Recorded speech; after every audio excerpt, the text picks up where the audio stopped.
من فطر فيه صائما كان له مغفرة لذنوبه وعتق رقبته من النار.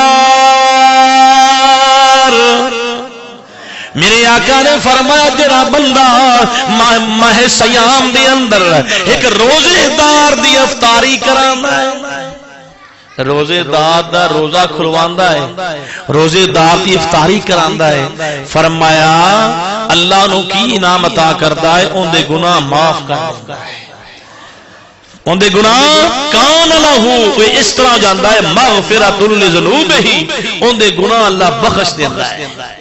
اگے فرما وعتق رقبتہ من النار، اللہ رب العزت ان دی گردن نو جہنم تے حرام کر دیتا ہے، ان دی گردن تے جہنم دی اگ نہیں آ سکتی، او جہنم دی اگ تو محفوظ ہو جاتا ہے.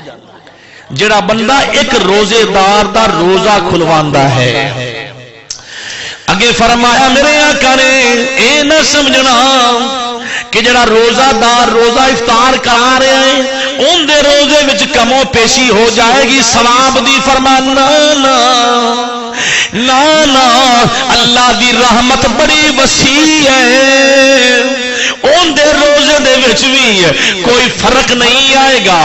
فرمایا کان لہو مثلو اجرہ من غیر ان یلتقص من اجر شیء، فرمایا ان دے اجر ثواب وچ کوئی کم و بیشی نہیں آئے گی، اونوں اونا ہی ثواب ملے گا، اونا ہی روزے دار جڑا روزہ افطار کرا رہا ہے تے روزے دار نو ثواب ملے گا. اگے سنو میرے آقا دا فرمان ماشاءاللہ، فرمایا کولنا صحابہ نے عرض کی بیٹھے نا سن دے یا رسول اللہ یا حبیب اللہ سونیا لج پالا اگر ساڈے اندر کوئی اتنی طاقت نہ ہوے روزہ افطار کراون دی تے پھر کی کرنا چاہیے ہے. آؤ عربی عبارت پڑھا.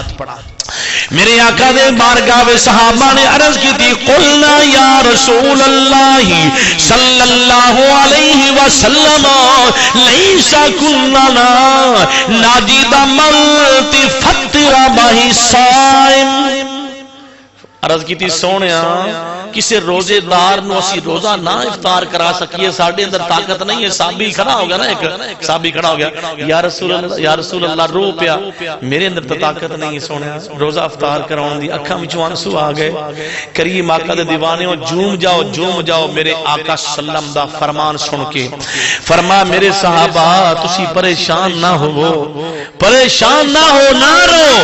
میرے آقا نے فرما فقال رسول اللہ صلی اللہ علیہ وسلم یعطی اللہ ھذا الثواب من فطر صائما، فرمایا اس بندے نو بھی اللہ اتنا ہی ثواب عطا کرے گا. اگے فرمایا جیڑا بندہ فرمایا صائمن علی مدقۃ لبن، فرمایا جیڑا بندہ ایک جناب والا دودھ دا گھٹ جڑا نا یا دو گھٹ دودھ روزے دار نو جڑا بندہ پلائے گا نا روزہ افطار کرائے گا، دو گھٹ دودھ پلائے گا جتنا ثواب انہوں ملے گا اونا ثواب انہوں مل جائے گا.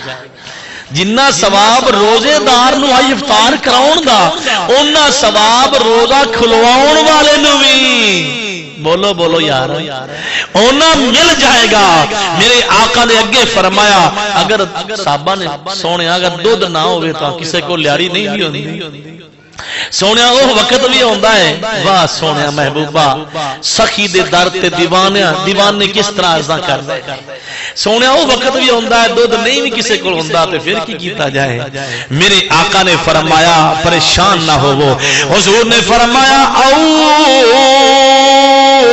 تمرتی او شربنت من مائل، فرما میرے صحابہ اگر دودھ نہ ہوئے نا تے ایک جڑی خجور ہے نا خجور اون دے نال تسی روزہ افطار کرا چھڈیا کرو تے جنہ روزے دار نو افطاری کران دا ثواب ملے گا نا اون دے برابر تینوں بھی ثواب مل جائے گا. رحمت میرے حضور دی جوم کے بڑو رحمت میرے حضور دی واہ جہاں پیمار دی رحمت میرے حضور دی واجہ پیمار دی آجا گناہگارا میں تینو بچا ایمان والے تو تیرے اگر گھر وچ دودھ نہیں ہے تے کھجور دا ایک جڑا ہے ٹکڑا لے کے روزے دار نو روزہ افطار کرا دے انہاں ثواب تینوں مل جائے گا. پھر عرض کی تھی سونیا اگر کسے کول کھجور بھی نہ ہوئے جان دے آنا صحابہ کہ جو آج عرض کر چھڑنی ہے وہ پورا ہو جانا. مرشد بیٹھا ہوئے نا اکھاں دے سامنے زیارت ہو رہی ہوئے نا تے جو مرید گل کر چھڑتا ہے وہ مرشد کر چھڑتا ہے. سمجھ آ رہی ہے؟ او مرشد حکم جو مرید دل تمنا ہے مرشد او پوری اتھے بیٹھے ہی کر لیندہ ہے. میرے آقا دی بارگاہ میں صحابی نے سونیا وہ وقت بھی ہوندہ ہے کسے کو خجور جڑا ہے ایک ٹکڑا بھی نہیں ہوندہ تو یا رسول اللہ وہ تو بندہ محروم رہ گیا ثواب وہ تو ثواب نہ پا سکیا. میرے حضور نے کی فرمایا میرے صحابہ او شربا تن من مائن فرمایا تواڈے گھراں دے وچ پانی تا ہے نا ایک یا دو گھٹ پانی جڑا روزے دار نو پلا دیو نا تے جنہ ثواب اونوں ملنا ہے سارا دن روزے رکھن دا افطاری دا. اے دیوانے ایک یا دو گھٹ پانی پلان اللہ ثواب جڑا ہے روزے دار جتنا تینوں